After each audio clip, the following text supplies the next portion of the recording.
Salut à tous, alors c'est Frédéric Delavier. Alors ce soir, je voulais faire une petite vidéo de muscu. Alors j'en fais de temps en temps, entre les vidéos de sociologie, de relations humaines, euh, d'évolution humaine, je vais refaire une vidéo de musculation. Comme ça, il y en a pour tout le monde. Alors ce soir, je vais parler des problèmes d'instabilité d'épaule au développé couché, ou plutôt de non-stabilité sur le banc. Alors, il est fréquent de voir des gens qui ont du mal à pousser au développé couché, qui ont l'impression de s'affaisser, d'avoir les épaules qui s'affaissent de chaque côté du banc. Alors pour moi, c'est quelque chose qui, que je ne concevais pas, étant donné que ma morphologie, à moi, me permet de réaliser un coucher parfaitement stable au niveau des épaules.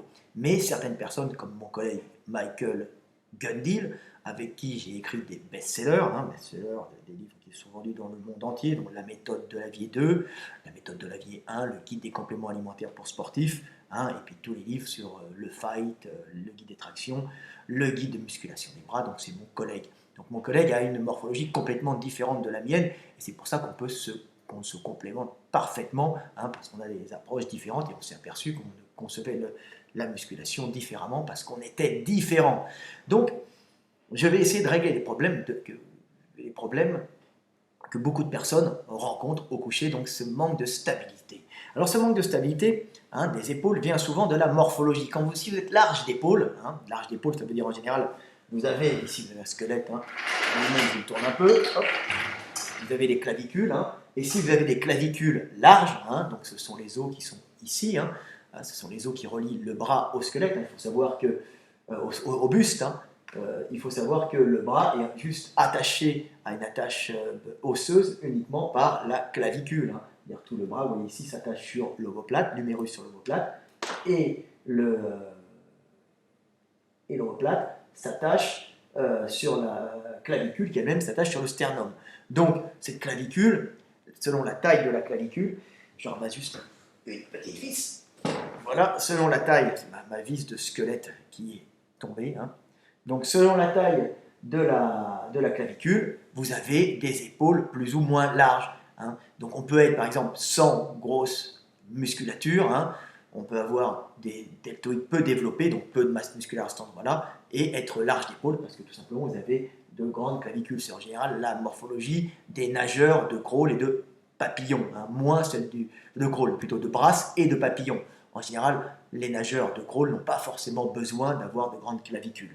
Moi, je suis un très bon nageur de crawl. Je suis encore en entraînant 1 ou 2 fois dans l'année. Je me chronomètre en national B, toujours sur 50 mètres. Donc voilà. Et parce que je fais aussi des concours de traction. Crawl, traction, c'est la même chose. C'est les mêmes mouvements à peu près. Donc voilà. Donc si vous avez des larges clavicules, vous allez rencontrer un problème au développé couché. Vous allez rencontrer ce problème. Voilà. Là, j'ai fait un petit schéma. Alors, d'habitude, je fais des schémas qui sont des dessins beaucoup plus beaux, mais là, c'est schématique. Donc là, vous avez un type qui a des larges clavicules. Donc, de larges clavicules entraîne automatiquement un omoplate déporté vers l'extérieur. Alors, je vais vous le refaire, le petit dessin avec les clavicules. On va s'amuser à le faire. Voilà. Voilà. Voilà. Alors, c'est plutôt là. Voilà. Vous avez ici plutôt. Ici, il n'y a personne avec. Alors, je vous ai fait les clavicules qui s'attachent sur l'omoplate. Hop, hop, hop.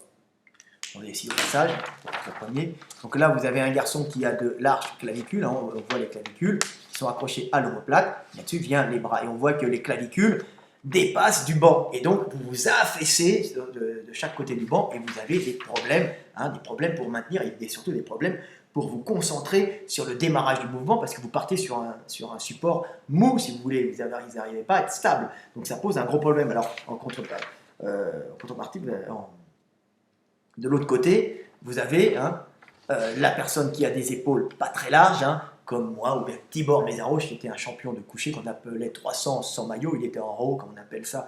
C'était un ami à moi qui était dans l'est le nord-est de la Hongrie, qui était champion, maintenant il est un peu vieux, mais il est encore pas loin de 300, je pense, qui fait les 300. Il était très peu large d'épaule, avec des bras monstrueux, des gros pecs, et il était hyper stable, donc il se portait bien. Et vous voyez que quand on n'est pas large de clavicule, on a les omoplates qui ne s'écartent pas beaucoup du centre du dos et donc qui reposent sur le banc. Donc vous pouvez avoir un mouvement d'humérus ici, bien stable, sur un omoplate, c'est ce qui est derrière, un omoplate bien stable, bien collé contre le banc. Et si vous êtes large d'épaule, comme mon collègue dit, vous allez vous affaisser de chaque côté.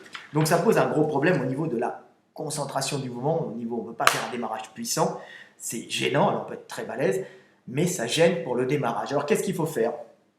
Tout simplement, il ne faut pas travailler les pecs, c'est pas ça qu'on nous demande de faire. Pour avoir une bonne stabilité sur le banc, il faut apprendre à bien rentrer les omoplates vers l'arrière, les compresser au milieu, et pour ça, il faut travailler les fixateurs d'omoplates, et ceux particulièrement qui rentrent l'omoplate vers l'intérieur. Les muscles qui sont ici, on va vous les montrer, je vais vous les montrer après en dessin. Je dessine mieux que ce petit schéma, là je vais vous le faire rapidement avant que je parte dans le sud de ma Hongrie, dans mon petit village.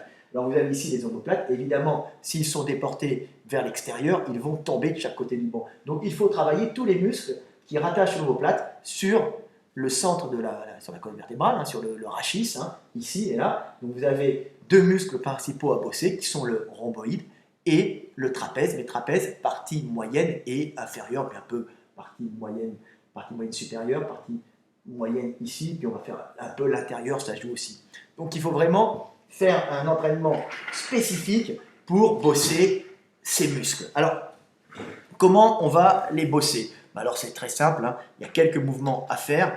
On ne va pas s'amuser à faire de grandes amplitudes. On va travailler des mouvements comme celui-là, je vais vous les montrer. Voilà, les arrières d'épaule à la machine. Voilà. C'est ce mouvement, tout le monde a cette machine, dans les salles de gym, on la trouve fréquemment. Alors, ne vous amusez pas à aller chercher la machine loin devant, ça ne sert à rien pour travailler ce groupe musculaire. Prenez-la relativement large et faites des petits mouvements comme ça, en resserrant bien les épaules vers l'arrière, en resserrant bien les omoplates, et comme ça, vous allez avoir une très bonne stabilité, vous n'allez pas vous affaisser de chaque côté du banc. Donc, vous voyez, je vous le remontre encore, voilà. Et là, vous allez travailler la partie moyenne du trapèze, on s'en fout des deltoïdes. On s'en fout de partir devant, de faire le mouvement, on fait juste la fin du mouvement et on se concentre sur cet exercice. Alors, vous avez d'autres exercices qui sont excellents pour... Alors, je vous montre un peu les muscles qu'il faut travailler, voilà. Vous avez ici alors c'est une jeune femme que j'avais dessinée, c'est éméché, une copine.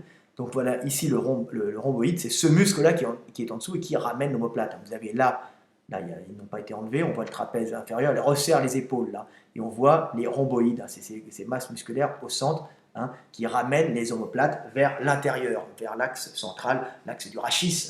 Donc on va travailler les rhomboïdes en faisant ce mouvement. Je vous montre un peu comment est rattaché un peu, on va faire un peu l'anatomie sur le muscle, voilà. Vous avez ici les omoplates, et on voit que les omoplates sont raccrochées au sternum. Vous avez le sternum ici, c'est une vue de dessus, par la clavicule. Et ici, il y a des muscles, normalement ici, voilà, vous avez une vertèbre du rachis, mais le rachis se continue ici. Vous avez des muscles qui s'attachent toute la partie intérieure de l'omoplate et qui vont vous ramener l'omoplate vers l'intérieur. C'est très très très important de les bosser. Alors vous pouvez aussi bosser ce mouvement sur le milieu du dos. Je vais vous montrer des exos à faire, des tirages à la machine. Ça, ne faites pas des spécifiques shrugs, ça ne sert à rien pour ça. On va travailler plutôt le milieu du trapèze, la partie centrale et la partie inférieure, et les rhomboïdes, les muscles rhomboïdes qui sont en dessous. Alors, vous avez d'autres exos à faire. Vous pouvez faire du tirage, par exemple, du tirage à la barre, ou du tirage au câble, comme ça. Alors maintenant, il y a de très bonnes machines, style des machines Hammer, vous voyez, c'est ça. Mais n'allez pas chercher la barre devant, ça ne sert à rien. Allez plutôt vous ramener la barre et vous faites la fin du mouvement. On fait la fin du mouvement et on travaille bien les épaules en arrière pour fixer au coucher. Alors les powerlifters de compétition font ça bien sûr pour être bien stable. Mais vous, si vous voulez progresser au coucher et ne plus vous affaisser, il est important de travailler ces muscles pour les bloquer sur la cage, sur le banc et les bloquer en centrale, en position centrale, les omoplates. Travailler les rhomboïdes et les trapèzes pour bloquer les omoplates sur la partie centrale, sur les bloquer proche du rachis et les bloquer sur le banc en même temps pour pas que ça dégage. Alors, vous avez d'autres techniques pour travailler. Vous pouvez prendre une machine à l'heure, vous savez, les tirages dorsaux. Vous prenez la barre, les machines à poids libre. Hein. Il y a des très bonnes presses, maintenant très bonnes machines à tirage dorsaux, à rowing. Hein. Donc vous prenez en unilatéral et vous tirez bien en arrière et vous vous concentrez surtout sur la fin du mouvement. Hein. Ce n'est pas sur le début qu'on va se concentrer, on ne bosse pas les dorsaux, on va bosser la fin du mouvement. Le but c'est de ramener bien le coude en arrière. Vous savez, ces machines à tirage comme ça, vous prenez une poignée et vous tirez en arrière. Et ben, vous pouvez travailler là-dessus en vous concentrant sur la fin du mouvement. Et c'est excellent comme exercice. Alors un dernier petit truc qui est bien aussi, moi je le fais souvent, c'est le meilleur exercice que j'ai vu. Vous prenez les machines à butterfly, hein, les machines à pec, vous savez, les machines à pec avec des boudins des fois qu'on rencontre comme ça, et on serre les bras, les axes sont sur les bras, et ce sont des machines pour faire les pecs. Alors cette machine, il n'y a qu'à la faire à l'envers. Hein. Le but c'est souvent, vous prenez cette machine, et au lieu de ramener les poids, ben vous retournez sur le banc, et à ce moment-là, vous tirez, hein, et vous tirez en arrière, vous mettez les boudins sur les coudes et vous tirez en arrière avec la butterfly à pec. Et ça, c'est excellent, c'est le meilleur mouvement. Donc vous avez un mouvement qui est comme ça, les boudins sur les bras, et au lieu de faire ce mouvement-là, ben vous allez faire ce mouvement-là dans l'autre sens sur la machine, la tête face au banc. Hein. Alors vous tirez bien en arrière et vous allez bien bosser le rhomboïde, hein, partie centrale, hein, le rhomboïde, et la partie moyenne du trapèze, ce qui va vous permettre de stabiliser vos omoplates et d'être bien plus puissant. Alors un autre truc qu'on peut voir aussi, bien sûr, il y a un gros problème chez les fabricants de machines, les fabricants de bancs, qui souvent font des bancs trop étroits. Alors l'idéal, ça serait de pouvoir faire un banc avec deux côtés, hein, ou un banc avec un dossier variable, ça pourrait être bien, mais les gens font souvent, les fabricants, des bancs trop étroits. Alors le banc trop étroit, c'est pas très bon, vous n'êtes pas stable, et ça pose un gros problème. Alors ça pose aussi un gros problème sur les presses à pec. Hein. Souvent le banc n'est pas assez large et on va s'enfoncer vers l'arrière, et on va mal pouvoir pousser, on va se sentir pas très bien. Alors vous voyez ce que ça fait quand vous avez un banc pour une même largeur d'épaule, hein. Quand vous avez un banc étroit et un banc large, ben le banc large, vos omoplates vont être bien plaqués contre le banc, ils ne vont pas s'affaisser de chaque côté, alors que si vous avez un banc étroit, vous allez vous affaisser de chaque côté, pousser sur un support pas tellement stable, et vous risquez aussi la déchirure, puisque les pecs étant complètement étirés parce que les omoplates ont chuté de chaque côté, vous risquez d'un étirement excessif du pec. Donc serrez bien les épaules, évite aussi les déchirures musculaires, parce que votre bras ne va pas partir, hein, je retourne un peu. Votre omoplate, ici, ne va pas s'effondrer vers l'arrière, hein, entraînant votre bras vers l'arrière et tirant excessivement sur le grand pectoral. Donc voilà quelques techniques. Hein. Alors vous voyez, je vais donner un schéma. On voit là sur un banc, le schéma que j'ai fait. Hein, voilà. Ici, hein, on voit qu'il a les omoplates bien fixées sur le banc, mais si vous êtes large d'épaule, vous voyez déjà le pec est bien tiré, hein, ça c'est une vue de coucher. Mais si l'omoplate et déborde du banc et le banc n'est pas très, très large, on va avoir l'omoplate qui va tomber de chaque côté, vous allez tirer encore plus sur le pec et vous risquez la déchirure. Donc important, très important de bosser les rhomboïdes et les trapèzes, partie moyenne, pour éviter les blessures. Hein. Donc voilà, est-ce que j'ai à peu près tout dit sur cet exercice? Un autre truc pour bien stabiliser, on peut aussi utiliser pour ramener l'omoplate vers l'avant, on peut faire des exercices spéciaux pour bosser les dentelés antérieurs. Alors est-ce que j'ai noté où étaient les dentelés antérieurs? Parce que je crois que je ne l'ai pas fait, mais on va voir ça, je vous les montre. Donc il y a quelques exercices pour bosser les dentelés antérieurs, il n'y en a pas beaucoup. Je vais vous montrer les dentelés antérieurs si je les trouve. On attend. Mes vidéos sont toujours improvisées. C'est mieux, c'est plus sympa. Je cherche. Une minute, il faut que je les trouve. Mon livre est assez épais. J'y ai pensé à l'instant, donc c'était pas un truc... Écoutez, j'ai du mal à le trouver. On va y arriver. Zut alors. Voilà. Ici, vous avez le dentelé, hein, le grand dentelé. Donc, vous avez le grand dentelé. Hein, c'est un muscle qui s'attache sous l'omoplate. Donc, l'omoplate ici, il vient s'attacher ici, sur le bord interne de l'omoplate. Et en se contractant, il ramène l'omoplate vers l'avant. Vous voyez, là, il a été décollé en dissection. Je vais dessiner décollé. Hein. On voit à l'intérieur, c'est le grand dentelé. Il a des digitations comme des doigts. Et quand il se contracte, il ramène, hein, quand il se contracte, ici, il ramène l'omoplate vers l'avant. Il vous permet, hein, de ne pas vous affaisser. Donc, travailler le grand dentelé permet aussi de le bloquer contre la cage thoracique et de terminer le mouvement sans être affaissé. Mais ce n'est pas l'essentiel. Hein. L'essentiel, c'est les rhomboïdes. Mais si vous tirez en même temps sur le grand dentelé, vous permettez, alors, vous êtes affaissé, si vous êtes déjà descendu, vous avez vos épaules qui sont déjà descendues de chaque côté, ben, le grand dentelé va vous permettre de les remonter un peu.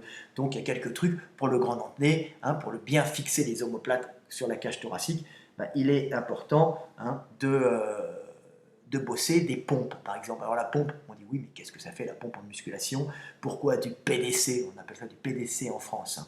On s'en fout du PDC, mais la pompe, c'est très important parce que par rapport au coucher, vous avez la mise en jeu du grand dentelé qui permet de stabiliser l'omoplate, hein, de bloquer l'omoplate. Alors il faut absolument faire des pompes, c'est un très très bon mouvement pour le complément en coucher, surtout pour les gens qui ont des épaules un peu larges, hein, ça leur permettra de bien stabiliser les épaules et pouvoir rattraper ces épaules qui partent vers l'arrière en les projetant vers l'avant. Là vous avez les pompes, hein, ici, mon ami Franck Cani, c'était mon ami, et là vous voyez que les grands dentelés que j'ai dessinés ici permettent de projeter les épaules en avant. Le grand dentelé il fait ça, regardez. Hop.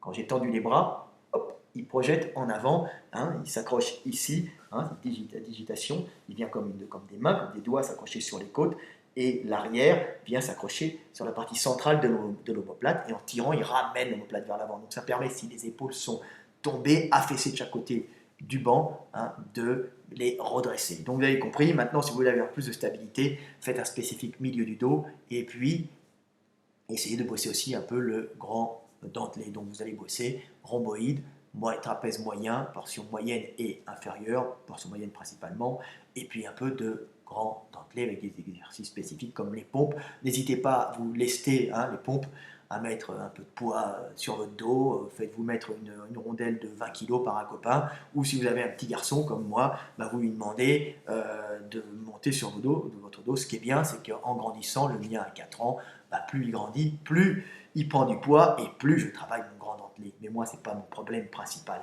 Mais je fais quand même beaucoup de pompes parce que ça me permet d'être meilleur au coucher. Donc voilà, alors ça c'est pour les bodybuilders, c'est valable pour les bodybuilders comme pour les autres. Alors surtout, hein, n'oubliez pas, pour faire du coucher, il n'y a pas que les pecs qui doivent travailler. Hein. On a beaucoup de muscles stabilisateurs des omoplates, beaucoup de muscles qui rentrent en jeu et qui permettent de faire un coucher, même de bosser les pecs en toute sécurité, même de prendre plus de pecs, hein, en travaillant le dos, hein, bien sûr, parce que vous allez travailler avec plus d'aisance et plus de sûreté, avec moins de risque de blessure. Voilà, bah c'était Fred Delavier, j'espère que vous aurez appris quelques trucs. Petite vidéo de 17 minutes 42. À bientôt, je vais prendre la route pour aller dans le sud de la Hongrie. Salut, c'était Fred Delavier.